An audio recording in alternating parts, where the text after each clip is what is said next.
You. I'd like to welcome everybody to the regular meeting of the East Hampton Town Trustees for July 28th, 2025, and I'd like to open the pledge of allegiance to the flag.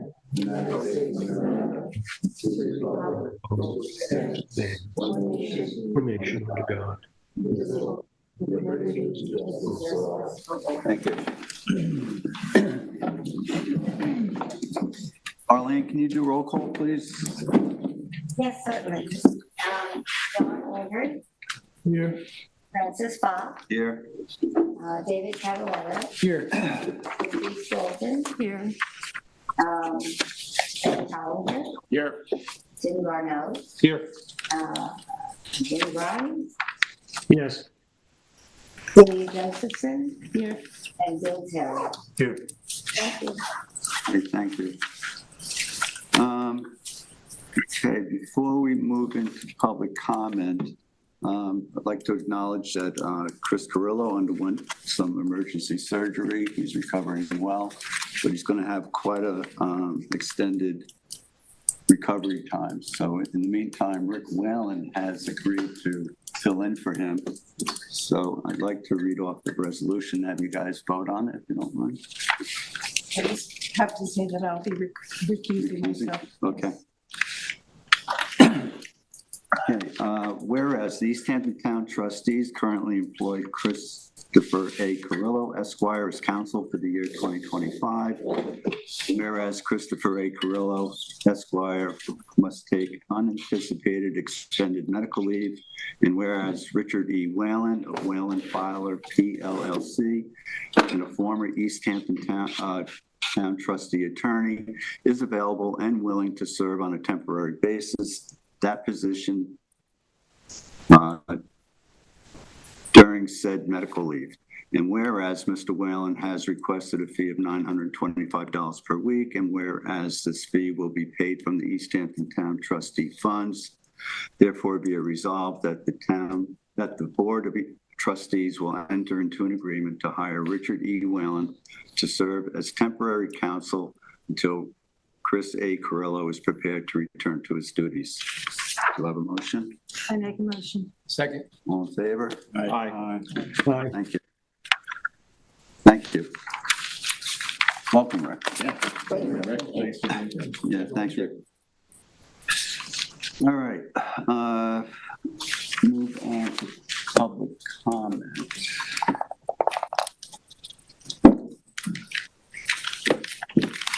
Julia, I'm sorry, I can't read your last name. Really noble. It's for the sandbags. Oh, Noble, okay.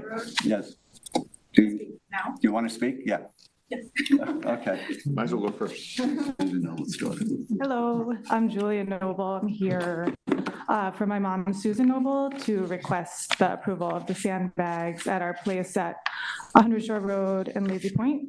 It's the same sandbag procedure she's been doing forever, like 15, 20 years. The biodegradable sandbags, beach compatible sand placed from the top of the property as to not damage the beach at all. You know, it really fortifies our property and house with the tides and the everything. And yeah. By the way, I went over there and I talked to Susan and Julia, and I did happen to go at low tide. I emailed Arlene the photos. Did they come through? Yeah, hang on. Okay. Yeah, this is a project that's been ongoing for a lot of years, and we've never had trouble with it. Right. You know, so it's something that we should. Yeah, well, those bags do degrade, and so they Yeah, do need to be. well, I mean, they're made replaced. to. Yeah. You think they've been working at all? I'm sorry? Have they been working? The sandbags or, those sandbags work very well, but you can see that they are working. Yeah. And, you know, they're very necessary. Yeah, Yeah. the main problem is the property is subject to the tide, the current from the current. What you're seeing there isn't just Where the the broken channel is sandbags, there, there was some really. other Yeah. stuff on top, Bunch of yeah. pictures. But the tide really Well, comes some up. of what, yeah, hey guys, some of what you're seeing there was the sand that was deposited this spring.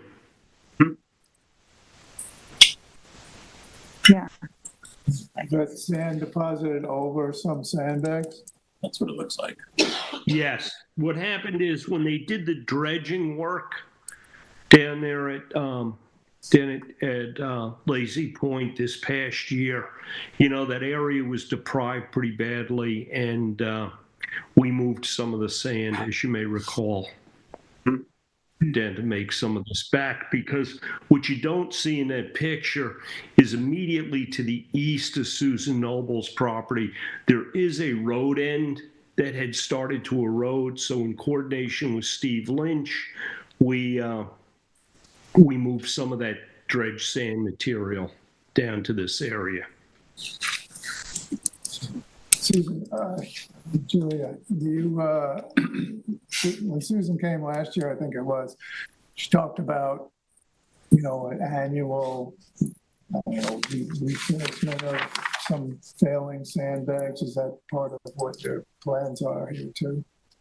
I'm sorry, I didn't quite hear. I think Susan explained to us that, sandbags are replaced as they're failing. Is that part of what you're Currently what this permit is for?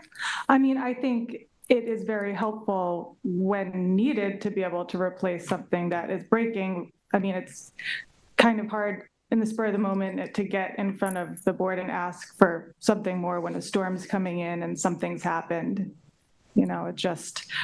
She's had 20 years or so of doing the same thing and keeping it nice. And, it does look nicer when they're nice, and, it's helpful to keep it up and, try to keep it as tidy as possible. So the motion is to renew the permit? Or is it a renewal? I guess so. Yeah. Okay. I would make a motion to renew the permit. Yeah, I'll second. All in favor? Aye. Annual, or is it a couple of years? I think an annual. Just keep doing it that way, or? We could extend the period. I wouldn't have a problem if you want to extend the period. My only concern is sandbags generally are supposed to be temporary. And if we're extending periods, I think we're going beyond. Yeah, I agree, I Francis. think we should Just keep it in. do it on an annual basis. That way we It's supposed to be have an eye on temporary. what's happening and. Mhm. Okay. Okay. Sure. Yeah, I agree. I think, the problem with this property is largely the size of the inlet and the position of the inlet. We're working on hopefully, addressing that sometime in the near future. So this would be, again, it's kind of a temporary thing until that issue impacting this shoreline can be addressed, and then this won't be necessary. So. Yeah. Thanks for coming in. Okay, thank you. Okay, we have a motion, we have a second. You want to have a vote on this? We did. We did. We did. Somehow you missed it, Jim. You did? Yeah. Okay. Passed unanimous. You better speak up. All right. Do we have anybody on the phone lines for public comment? We have nobody on the phone lines for public comment. Thank you. Someone- Do you wish to address the board? Anybody in the audience? No? Okay. All right, move on to new business. East Hampton Fire Department's annual Main Beach fireworks fundraiser, request from Dwayne Forrester, Chief Engineer, to hold the event on Sunday, August 17th. You can read the letter. Board of Trustees, on behalf of the East Hampton Fire Department, I respectfully request permission to hold the East Hampton Fire Department's annual Main Beach fireworks fundraiser. This display is scheduled to be conducted on Saturday, August 16th, 2025, with a rain date of Sunday, August 17th, and will commence at approximately 8:30 p.m. The fireworks will be launched from an area adjacent to Hook Pond, just east of the Sea Spray Cottages, and will be conducted in strict accordance with all applicable local, state, federal codes and regulations. Thank you for your assistance and consideration regarding this matter. I'd like to make a motion to approve. Just wanted to say, the only potential issue is piping plover nesting. Mhm. Natural Resources went out today, this morning. They go out every Monday morning. They saw no sign of nesting. They will continue to monitor the situation. Okay. And also, they would like to come to our committee at the end of August with the final report for the season. Okay. I'll second Jim's motion. All in favor? Aye. Anyone opposed? And that was for the 16th or the 17th? Both. The 16th and 17th is a rain date. Rain date. All right. Next, we have an acknowledgement of receipt of Neil and Anita Pilzer and Eric and Lynn Pilzer Sobel to the East, a donation to the East Hampton Town Trustees Scholarship Fund. I'm not sure what that donation was. I'm sorry. Do you know about that, Does Ken? anyone- I think it was $250 donation? Okay. Thank you. Thank you. Very much. And next, we also received a grant for the pump out boat operations of $10,000. That was from the Environmental Facilities Corporation. This is an annual grant that we received. That's also, I believe, the maximum they give out, right? Right. Yeah. Great.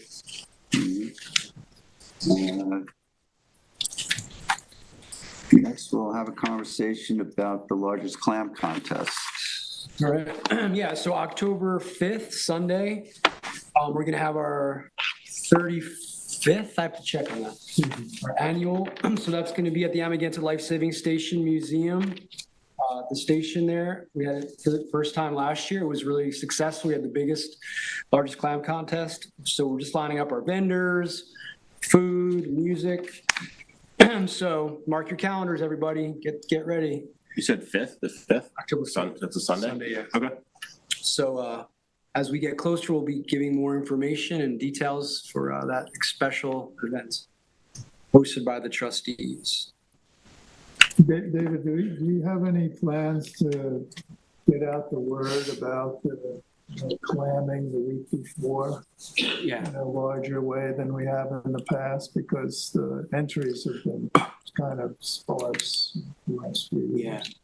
So we talked last year about trying to get more youth involved. So maybe through the schools, or we were even talking about having like a little clinic on how to clam to get some new clammers involved and interested. So we're going to try and make that happen this year. It's a good idea. Yeah. Good idea. Have like a day or, a couple weeks before to show them how to clam and, where they can go, how they proceed with that. So, yeah.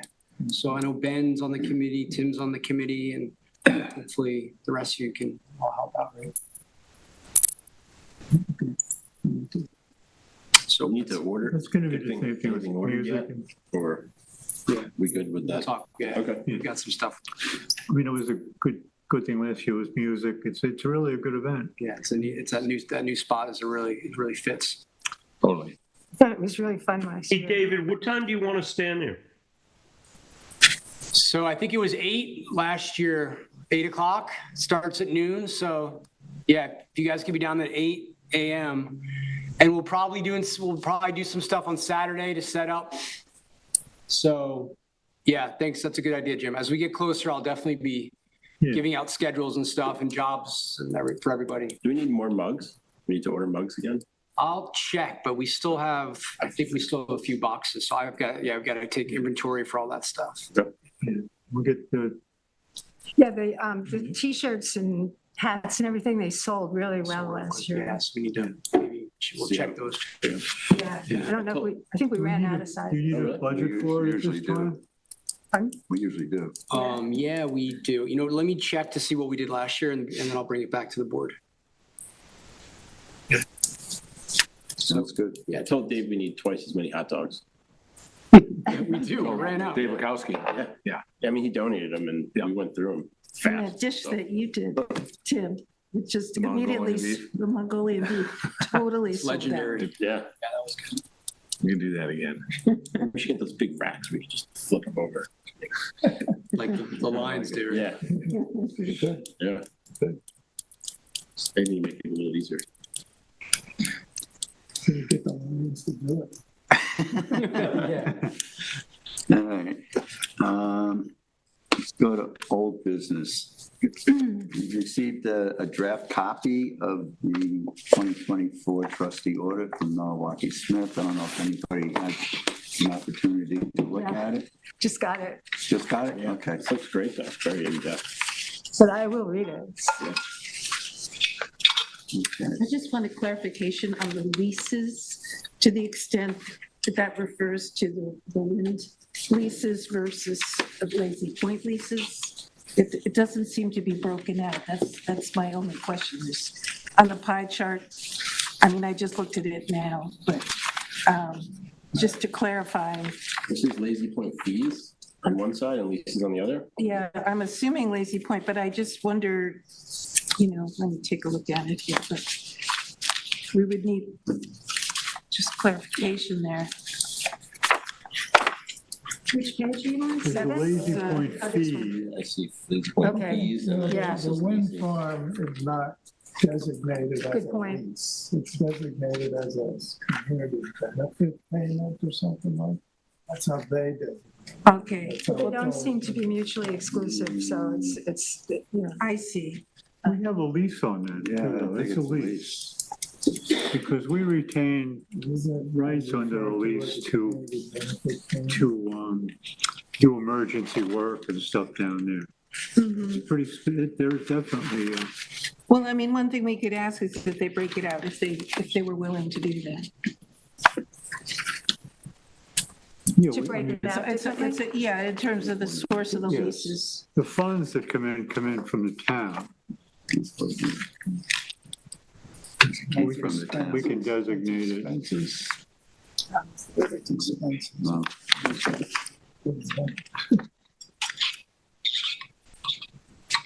all right, well, everybody look through this and we'll Yes. discuss it at the next meeting. Good. If you have any questions, you can bring them up ahead of time and we can contact them. What's the purpose of this? Is it requested or It's done it's done every year? We have to do it on an annual basis. You could check in with everything, right? Yeah, I didn't see anything bad in it, and briefly as I looked through it.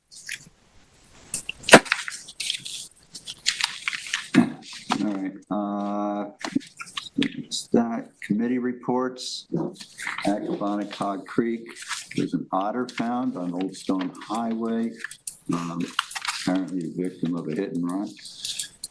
Yeah, I mean, I think it's good news and it's bad news. It's good news that we have river otters spreading, you know, not very nicely, but unfortunately, this little one walked across the road, almost right in front of my house. And you know, it's very distressing to see, but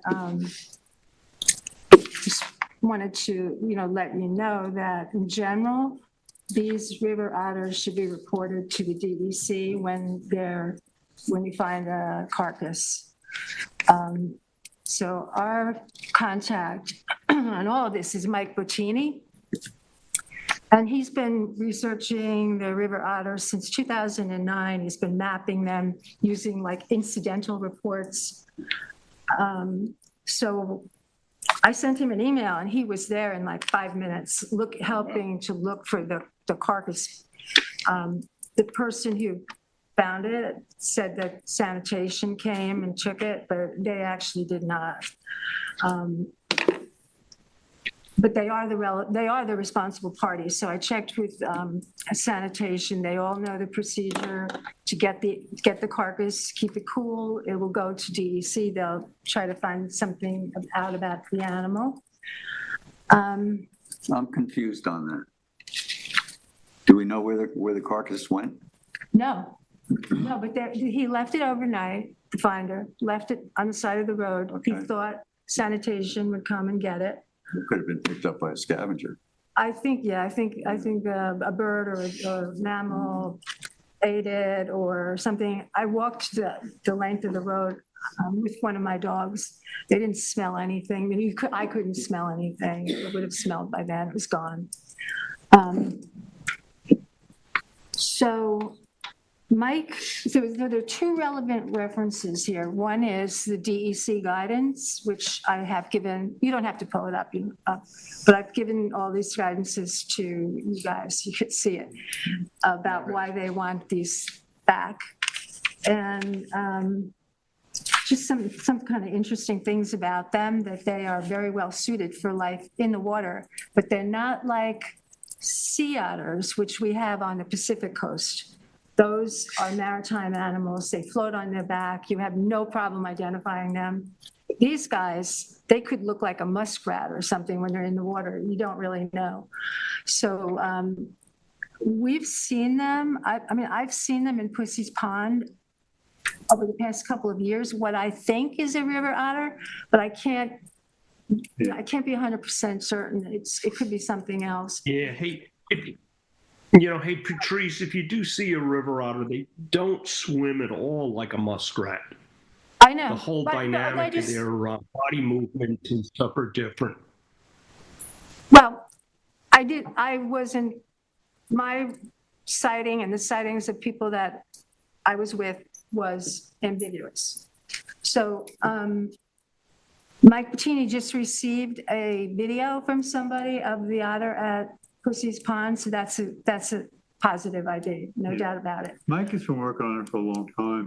He's been doing it for a long time. Mike, yes, since 2009. He's so then we have the roadkill. That's another positive ID, no doubt about that one. We have a photograph of it, gave it to Mike. But Mike has put together some maps over the years. So the first map he did was in 2009, and that was based on latrines. Latrines are where the otters, defecate and urinate, and they just always go to the same spot. So he was counting those. And then in, I think, 2019, he got an updated map. He put together an updated map, many more otters on the island. They were going into like little water holes, and things are just taking over, doing very well. And now he's got another distribution map, which is more of a technical enterprise where he updates it. I gave you the URL for that. Mike is going to update that map with these two verified sightings. He's going to send it to the trustees as soon as it's available. And yeah, so that's it. So Mike, I gave you his email address. He will come right away if you see one. And we have the updated map coming, and it's unfortunate we couldn't find that otter.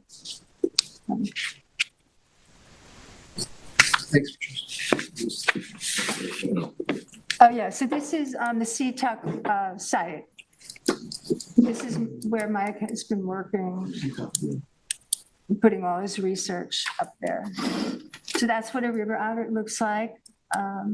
This is the first map in 2009, the one that you're looking at there. Then if you go down to the next map, that's 2019. You can see more. And then this map, which you might have a hard time pulling up, it's it's not coming up. It's more data intense, but it's an interactive map. Yeah. So when you click on a spot, it will pull up the specific location. You can really search it well. Yeah.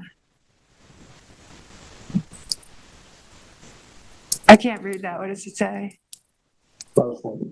It's just the spots. There's no thought to read. Click on the spot and it gives you information about the particular fall. A lot of work. No water sign, or they saw an otter, things. But you can see, Yeah, right. See that? Really well done. It's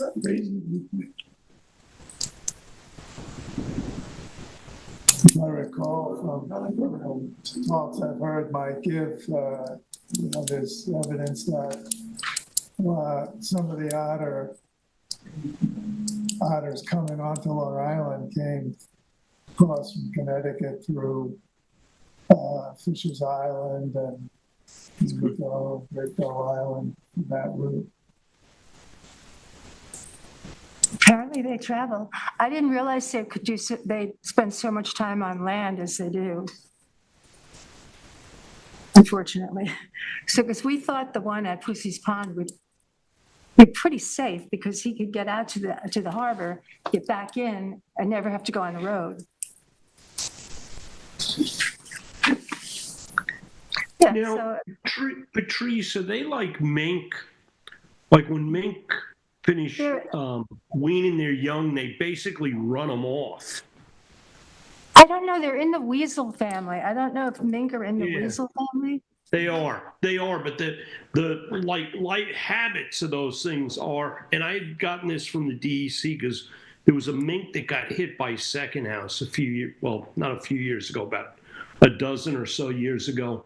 And DEC told me that they had been tracking mink steadily expanding their range. And the reason they do, when they do it quickly, is every time they have a litter, they won't allow the young to stay in the same area as the parents. They just run them off.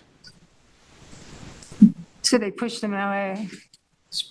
Well, they push them away, and I think it's a survival goal that they can't saturate their range. You know, they've got to they don't exhaust their food supply by basically breeding ahead of the ability of the land to support them. But that's a consideration, especially with the river otter. They will eat anything and everything they find. They're not selective. They just eat. So yeah, that's pretty cool. Yeah, I think it's really cool. And now we know what we're dealing with. Thank you. River otter crossing signs before long. Yeah. Thank you, Arlen. All right, move on to aquaculture. John, you have a list of items? Yeah, I've got a few things to go through here.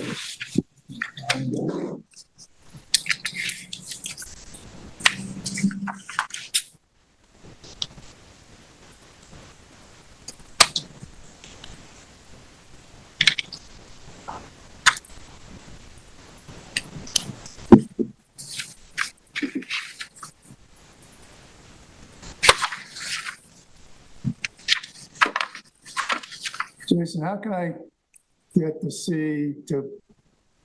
do a slideshow? I can't, it's got a string of Zoom directions on top of my screen here.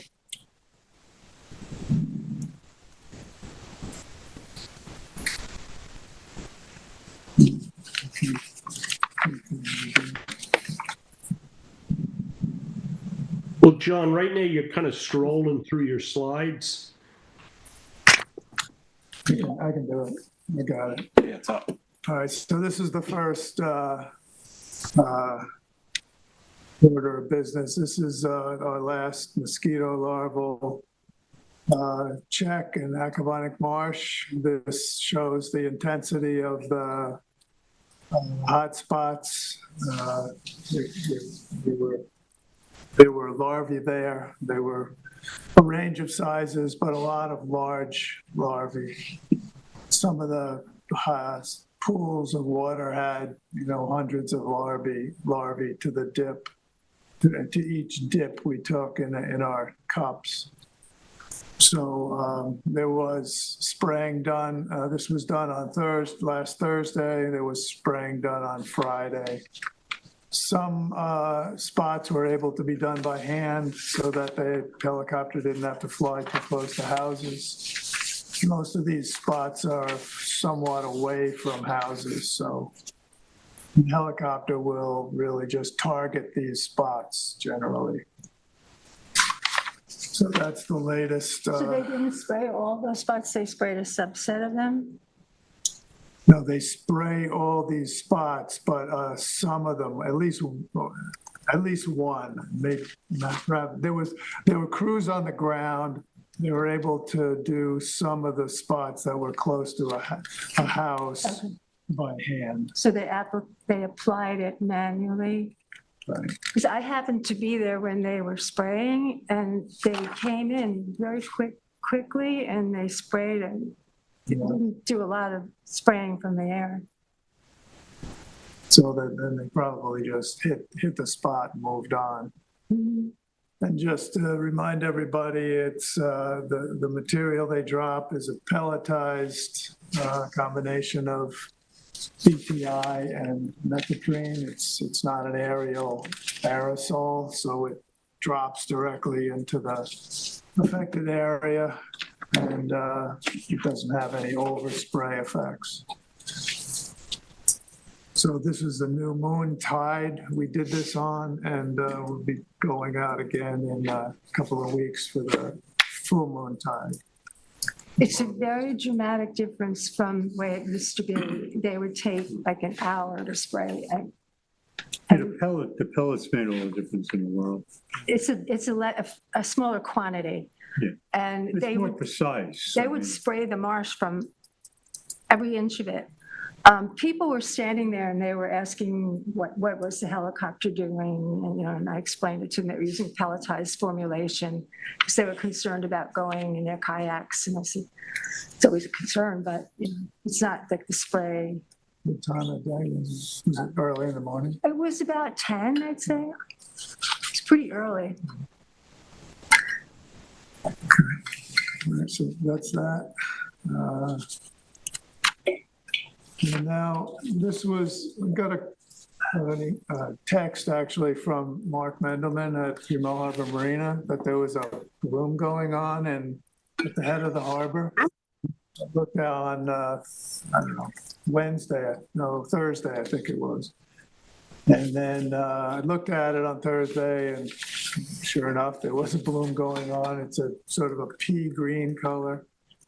And then I was able to take a sample on Friday morning and bring it up to the Gobler Labs in Southampton to get an evaluation. So Mark took some photographs again on Friday morning. This is one of them. This is in the corner of southeast corner of the dock area at the head of the harbor. And that's another shot of the pea green bloom. So I got results back. Basically, I had a chlorophyll concentration of 13.5 milligrams per liter, and approximately, I don't know how to get rid of this thing, 580 cells per milliliter of linoids. And those are a green filamentous algae, single cell algae. According to the lab, that's a modest amount. It looked like a pretty dense bloom to me, but it didn't really look very dense in the bottle. And it's apparently a modest amount. They're going to sample again today. They sampled again, and if anything interesting pops up, they'll let us know. So I then asked a question about toxicity because I did see on some information that I got that can be some of these species of euglenoids can be toxic.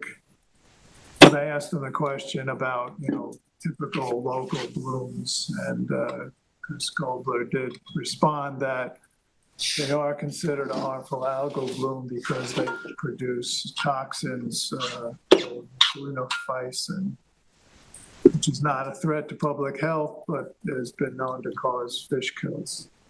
So when I was looking at the bloom, I noticed there were a lot of fish, schooling around in apparently normal behavior. So I didn't hear about any fish kills. So I don't think it was dense enough to do any damage that way.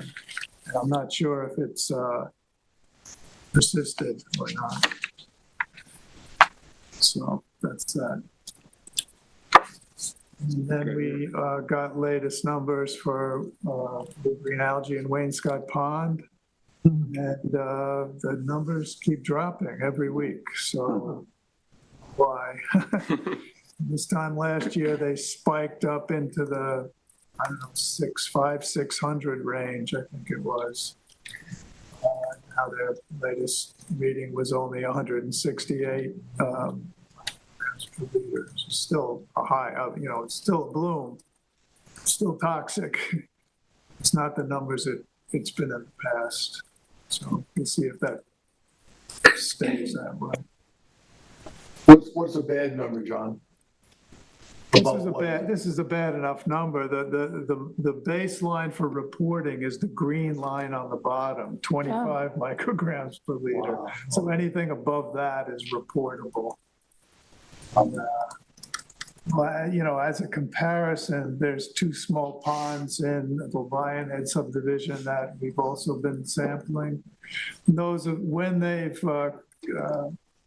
don't always show a bloom. They didn't show a bloom this week.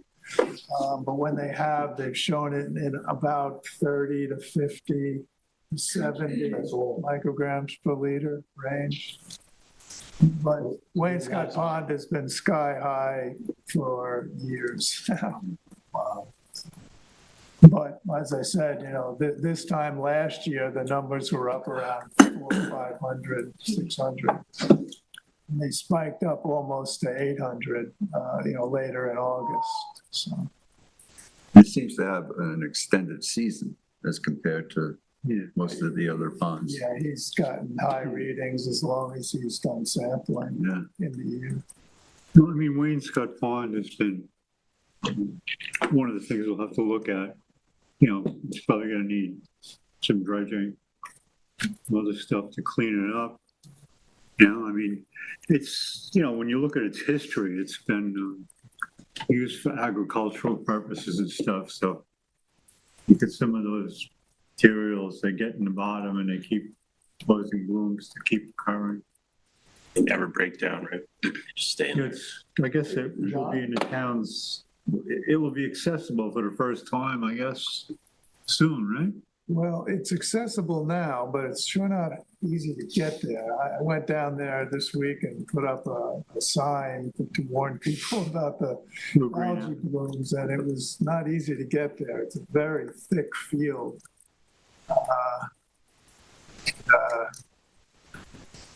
It's not the kind of place that people are just going to wander into. John, what happens in the winter? The blooms? The blooms? Yeah. Well, like I said, as long as they've been sampling, they've gotten fairly high readings above the baseline, certainly. And they've sampled, late in the season, and they started fairly early. They don't sample through the winter. Okay. But they do sample into, I think, November or almost November, and they start again in May, I believe. First, this is May. It's kind of cold, it's May. Water in May is still pretty cold. So early May. So it's they were higher numbers then than they are now. So yeah. But yeah, I don't know if the bloom, if the blue-green algae completely goes away in the winter. I would suspect it probably doesn't. Now, we can ask Chris Goblin. Are these any of these numbers? Are they considered a health threat? Let's say you were kayaking in the Wainscott Pond. Well, you don't want to go swimming. Right. You don't want to take a drink or anything like that. But if you're you getting go- splat, you're kayaking and you get some water splashed on you, that's presumably not. You still want to rinse off as soon as You you don't can. want to ingest. Yeah. Yeah, Huh? You don't want to ingest if it No. splashes into your mouth or your nose. It may not be very. What was the water temperature recently, do you know? Must have been pretty warm. I'm sure it's very warm in that pond. Yeah. Yeah. It's probably up in the 70s at least. Yeah. You know the depth of water? Do we know the depth of water? I don't offhand, no. It's probably pretty shallow though. I mean, I went to the northern part where we put the sign, and there was actually a beach there, so it must rise and fall with whatever, inflow comes in from rain from the watershed. So it was low. I could walk out. I only had low boots on. I could walk out far, so I don't think it gets very deep in there. So is there a public trail now that leads down to that? Not that I saw. You had to kind of just, Yeah. Way through Can you get to it from the beach? No, it's private property between the beach and the park. I know they're working on a trail, and it supposedly goes towards the back is where it actually comes out onto the pond. Yeah, the only way you can, get to it is from Wainscott Main Street. There's at some point walking down there, I did come across tire tracks that had been, it led into, looked like a test well. I'm not sure. I meant to ask Natural Resources or land management what that was, but it looks like, a truck came in there and looks like dug a well. So fairly recent. Okay, that's that. And then this is, so last year, Biddle Duke came to one of our meetings, if you recall, and was concerned about, bacterial levels in 3 Mile Harbor around the time of the fireworks show, because boats come in, anchor up over, and many of them stay overnight. The DEC proactively shuts the harbor down to shellfishing for several days around the fireworks event. He had an idea that maybe the fireworks could be moved outside into the bay. It seemed practical because the boats would Boats would still go in 3 Mile Harbor. they would come into the harbor after the fireworks in the middle of the night, and would be probably a dangerous situation. So at the time, we said, well, maybe we can do some, targeted testing of the waters around the time of the fireworks and see what we can see. And we were able to get Chris Goldberg's lab to do some testing. So they did it on Friday, the 11th. The fireworks were on Saturday, the 12th of July. And then they also did, so they did it on Friday and they did it on Monday. There, they did 3 sites: the commercial dock, head of the harbor, and the Hands Creek launching ramp. Kind of confusing results, in my opinion. High reading of fecal coliform bacteria at Hands Creek on Friday before the fireworks, but it was a relatively low reading of Enterococcus bacteria, the same sampling spot, the same day. The only one that, would be what you might expect was at the commercial dock, where it was low readings of both fecal coliforms and Enterococcus on Friday and relatively high on Monday. But head of the harbor, it's low all the way through. So then I remember that, Surfrider does enterococcus readings.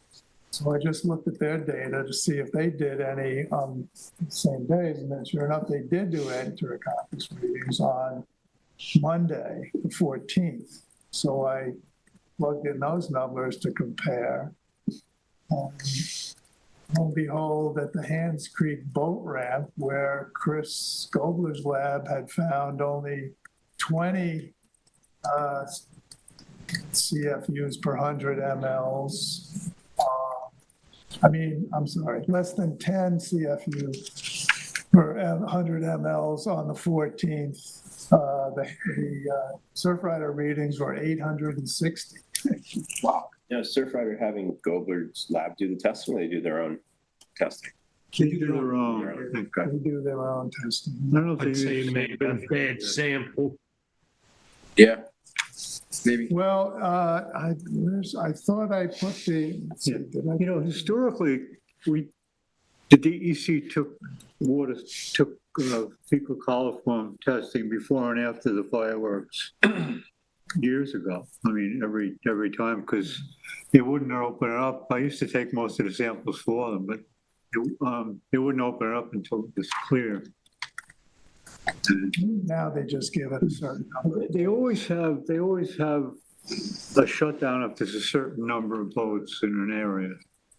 If it's like in 10 foot of water, it's like one boat, if you exceed more than one boat per acre or something, they just close it automatically, proactively.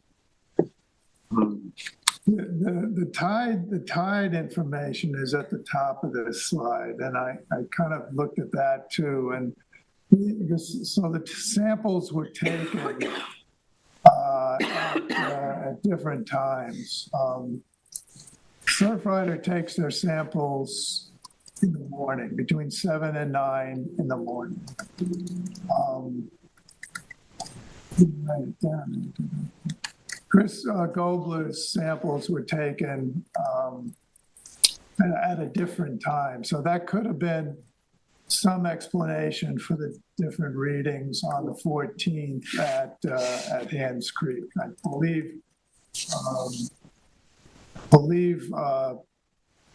let's see, so the 14th low tide is 7:13. So it was a fairly low tide when Surfrider took their sample, and Chris's team took it later in the day. So I think it could have been a high tide or a flooding tide over at Hands Creek when they took it. So that could explain why the Surfrider sample was high and But wouldn't the low tide have taken it out? Well, it might No. concentrate because there's less water there. But the high tide, when it comes in, it would grab some water, and then when it goes out, it will bring it out.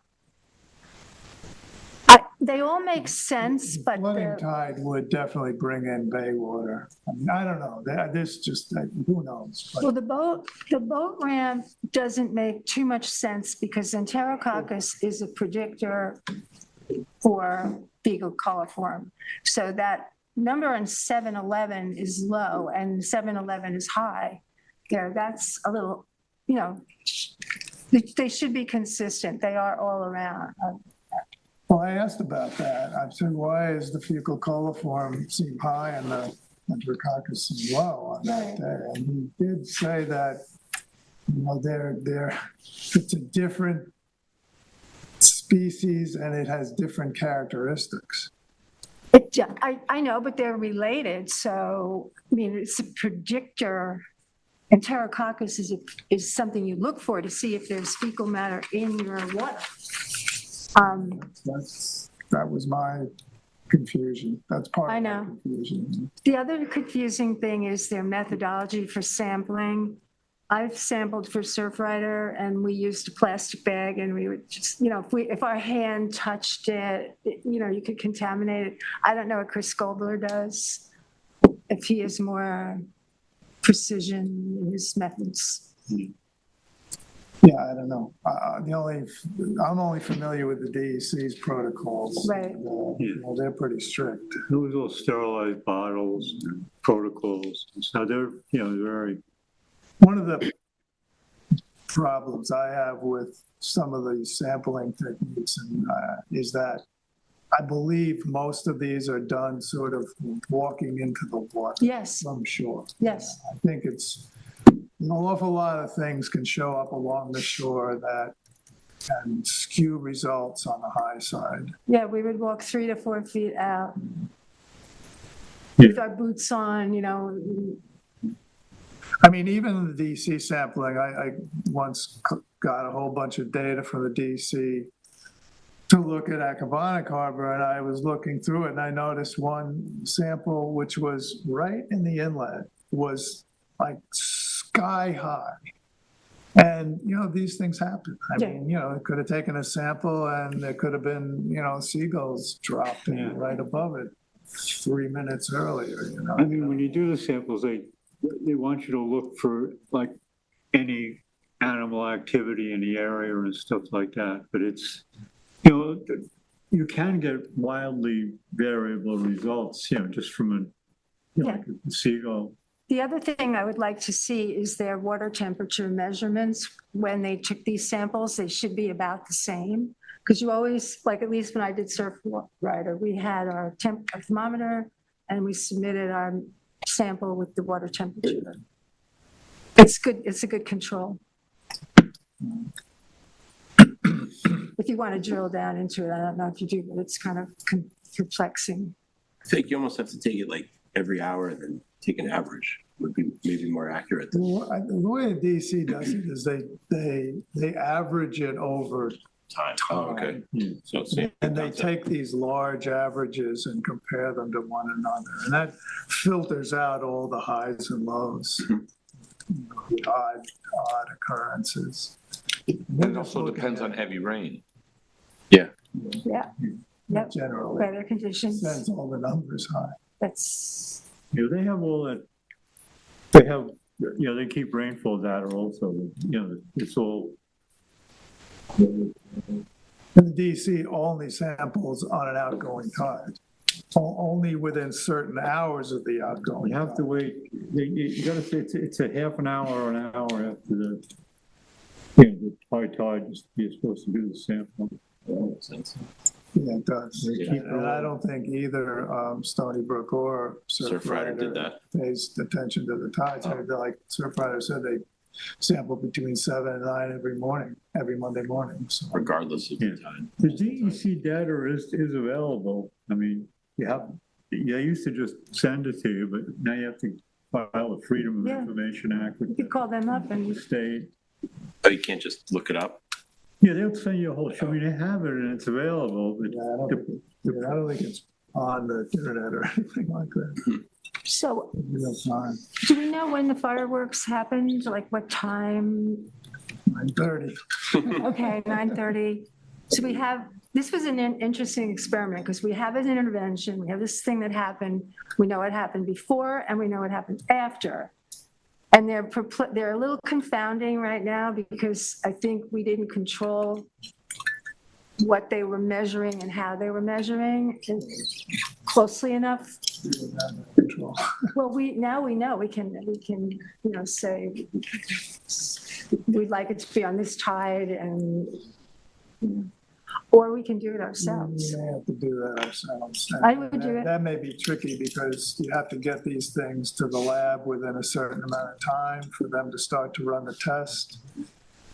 Well, I used to When do. you're going to take it at 11 o'clock at night and run it up to Southampton, they're not going to. No, but I think we could get it to the lab because I would just put them at CCOM in a cooler. But there's a certain time that you can hold that stuff. Right. So Sure what we that could think is. about it. Next year. Because we have that dipper thing, which is probably better. Okay.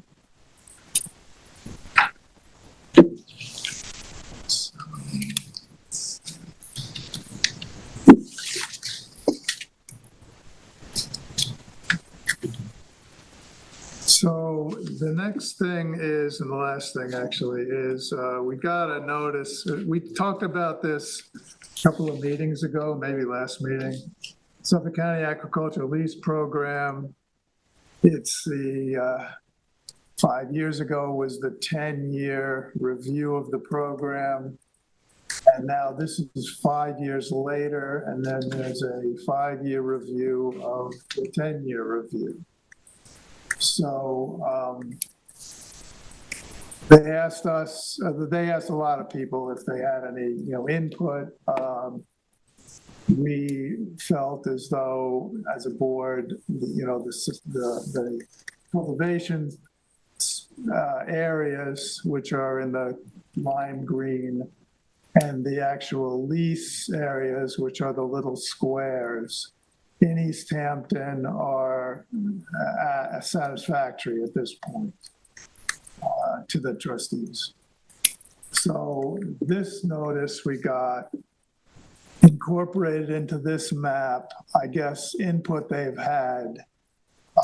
As you can see in East Hampton, so the red little squares that are colored red are leased sites. The ones that are still green are unleased.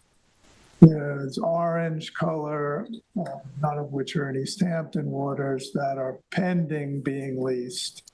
And then there's blue color sites, which have been, I guess, based on information they got from people over the last couple of weeks or months, have now been eliminated from the cultivation areas. There's none in East Hampton, only some up around Shelter Island. It looks like they're probably in areas that people might have had concerns about navigation through an oyster lease going south to north or north to south on the west side of Shelter Island and the south side of Shelter Island. So this is, so there's a meeting, there's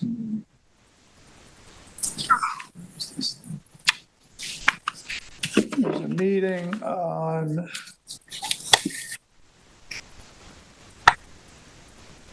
Tuesday, August 5th at the Riverhead Library, devoted to public outreach and input on those revisions to the shellfish cultivation zone and aquaculture lease maps, which is this map here. So if anybody has any interest in attending that meeting to get more information about the map as it exists here, or has concerns or wants to provide more input to the county, go to that meeting on August 5th at the Riverhead Library. John, you said the red are actually being leased, those are actually leased sites, and the green are available but are not leased, is that right? And every 6 months or so, the Suffolk County Agricultural Lease Program, accepts applications for leases, but they only lease out a certain amount every cycle. I think it's only 6 each cycle. So they want to keep, they don't want a flood of applications coming in and everything's leased up all of a sudden. And what happens usually is half of these people had, their appetites were bigger than their, whatever that phrase is, their eyes were bigger than their stomachs or something. A lot of people will get out of it, not really get, put a serious effort into it. So the small squares are 10 acres each, correct? Right. What's the large red square? That is a grandfathered oyster grant from, the original program, which was an oyster growing grant program, which leased large plots in the bag in the late 1800s and into the early 1900s. So it's the green? That's a grant that has a lease overlaid on it. You don't need a lease to grow oysters on an oyster grant. if you have an oyster grant, because you got it before the current program started. But if you want to grow anything other than oysters on your grant, you have to also get a lease. So that grant owner wanted to grow, I guess is growing clams or scallops or something, and got a lease to overlay their grant. It goes there. Right there, yeah. How big is that? I don't know how big that is. It looks like maybe 100 or Yeah, 80 to acres 100. or something like that. I mean, each one of the little squares is 10 acres. So the green that's attached to that large red is available, or? No, the lime green, which is sort of, amorphous all over the place on that map, that's the cultivation zone. That's the area in which leases can be granted. But once leases were superimposed on the cultivation zone, they fit in a certain way, some were fit in, taken out. You look at the East Hampton lease down in Devon, you see that the one on the right there, it's a large blob of lime green, but there's only a certain amount of leases, 10-acre leases that'll actually fit into that area. And that's why, there's a difference there. And actually, I think, I shouldn't say that. There is a grant there on the north end of that Devon lime green area. That's a grant on the northern edge. And the grant lands in East Hampton are currently inactive.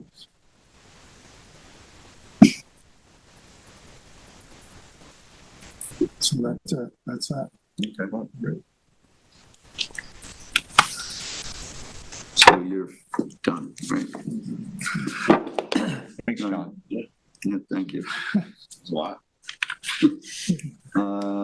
Lazy Point Napeag, we did Susan Noble. We have a request from Lori Petrosky for 241 Shore Road to sublease her home to Ryan Schutte, Madeline Schutte, and Jackson Rafferty from September 1st, 2025 to August 31st, 2026. Francis, I have affidavits of domicile for all three subtenants, showing that they all do reside in East Hampton, and there are also driver's licenses for all three subtenants. They're all valid, active driver's licenses. Again, they show domicile in East Hampton. Yeah, I actually know the tenant or the proposed tenants here. They're local kids. I think they fit the profile of eligibility. They have to be part of the rental registry. No. So, No, rental registry the is house just a short term. yeah. I don't think so. No. Really? Okay. So that's all. This is not a seasonal rental situation. It's basically a year-round rental situation. Do we need a motion to? I'll make a motion to approve this. You want to speak to this? I'll second. I'm Lori Petrosky, I'm the owner. Oh. And I did put in a rental agreement when I bought the house. Okay. The real estate agent told me I had to register it on the rental registry, so it is registered. Okay, thank you. I second. All in favor? Aye. Anyone opposed? I'm gonna put a cleaning clause in once a week. That'd be nice. But they have a year-round rental. Okay, thank you, Lori. Thank you. 3 Mile Harbor, 60 Harborview Lane, a request to close out trustee permit key number 4-24 for bulkhead repairs and PRB installation issued to Peter and Elizabeth Mendelman, Suffolk County Tax Map 300-57-6-3. Yeah, this is a bulkhead that was replaced last year, I believe. I think the permit we granted was for the bulkhead replacement, not the PRB. I think the PRB was upland of that, so. The only question I have, Arlene, I'm not sure, do we supposed to get a new updated survey on these, like a bulkhead replacement? Do we get an updated survey? Did we get one from them? And what about the next one, the emergency pilings at Halsey's Marina? Do we require a new survey for a replacement piling? You have both permits there, but Jim Grimes probably could answer this. I don't know if we've ever asked for a piling survey. Do you want to? We used to ask for an updated survey just to demonstrate that the bulkhead was indeed replaced in place in kind and not advancing into our waters. So would it be inappropriate to close out this permit conditional on receiving a updated survey, or should we wait for the survey? I think you could, I think given the nature of this, I think you could do it just conditional on the updated survey. I'll make a motion that we close out this permit conditional on receiving an updated survey. Second All motion. in favor? Aye.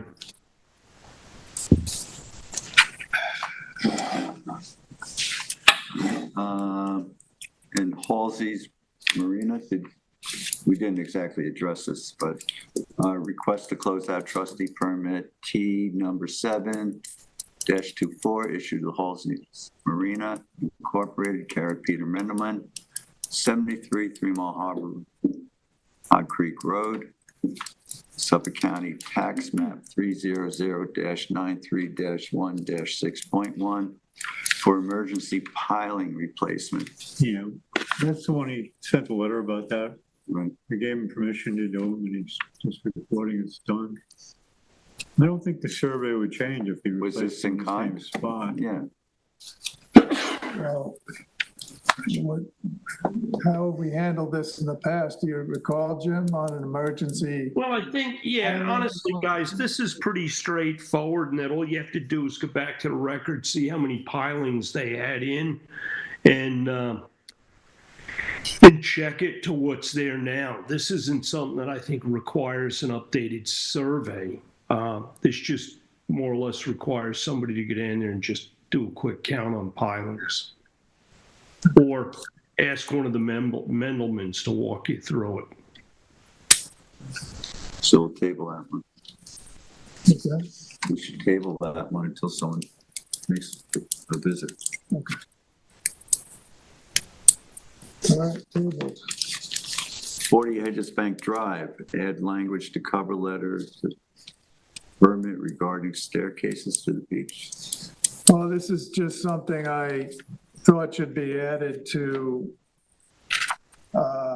any staircase permit that we're giving out. We send a cover letter, add it to the cover letter, add it to the permit as well. I just thought reminder in these, in the permit, in the cover letter that, well, anyway, the wording basically goes, all care should be taken to minimize the distance that the steps landing onto the beach extend from the toe of the bluff in order to ensure that beach access for the public remains as unimpeded as possible. So our only interest in, giving permits for staircases to the beach is landing on the beach. And we want to land on the beach as minimally as possible. And, we go over that when we hear from the contractor. They always understand it, but I just thought it might be worthwhile to add language again to the cover letter and the permit as it goes out, just to remind them that's our interest, our primary interest. So if the board agrees, then we can go ahead with that. I'm good with it. Yeah, that's good. Makes sense. I don't think that's anything we need to vote on. South Fork Sea Farmers, new oyster reefs at Soak Heights, 3 Mile Harbor. Yeah, they submitted applications for new oyster reefs. The students aren't ready to make a presentation to us yet. They will be at the next meeting. I just told Bob Tiemann that I would let the board know that this is coming, just to give them a heads up.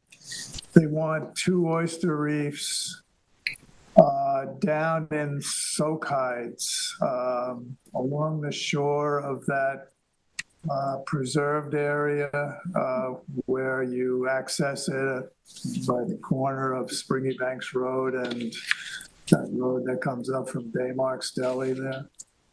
Yeah, this is near where they were doing the sugar kelp a few years ago. That's right, yeah. Like Oyster Shores somewhere or before? In there? It's south of Oyster Shores.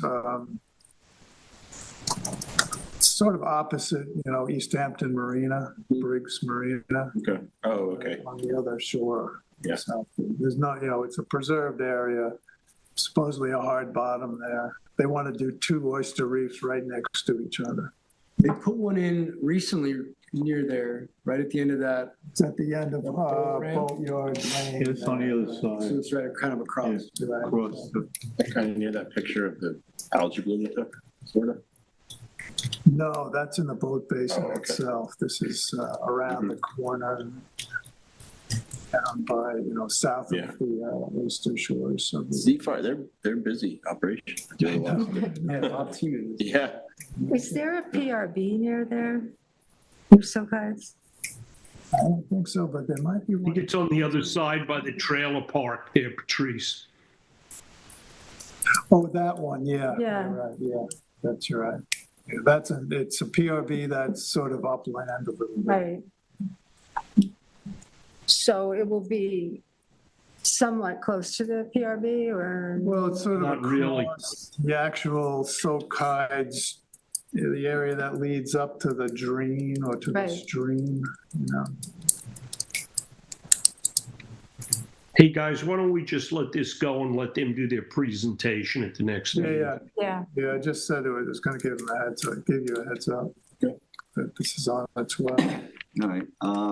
Trustee scholarship, the scholarship check was delivered to Jocelyn Garcia. Yeah, so East Hampton Town trustees each year give out a scholarship for a student from East Hampton going to school.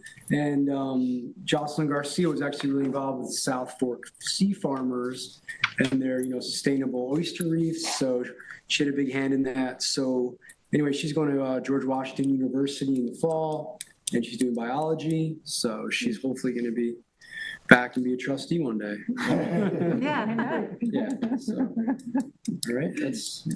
All right, great. Before we move on, does anybody have anything they want to? I do. The Peconic Estuary Partnership had that outreach meeting at Ashwa Hall. And it was attended by, I'm going to estimate 50 people. It was very well attended.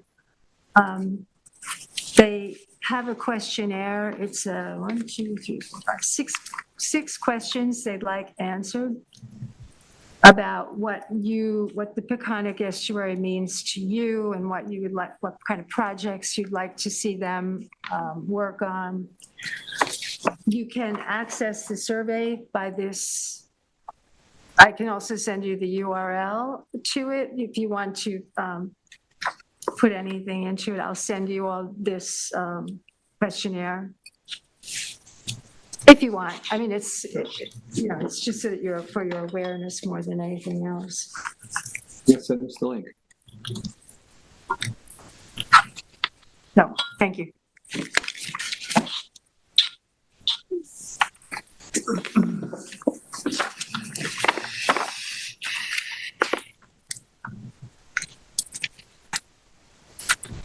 Anybody have anything else? No? Okay. Payment of the bills. The following bills need to be paid. Seacoast Enterprises Associates, $13.52. East Hampton Star, $202.60 for a legal ad. Montauk Anglers Club, $1,122.51 for an oil change. Riverhead Building Supplies, $978. It's $9.78. I'm sorry, $9.78. That's a big difference. Washington Trust, $750. That's a fee for the Wilmington T-bills. What's that a fee for? What did I say, Washington? Yeah. Wilmington Trust. Fee for what? Wilmington Trust, it's a fee for the T-bills. I make a motion to pay the bills. Second. All in favor? Aye. Just out of curiosity, how many oil changes is $1,200? Francis has the invoice. I couldn't. I don't have that.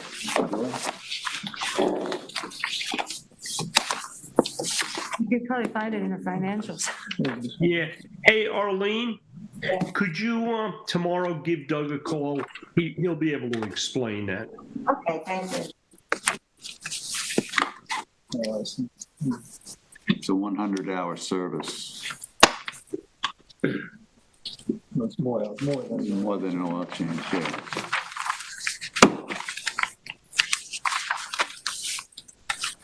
All right.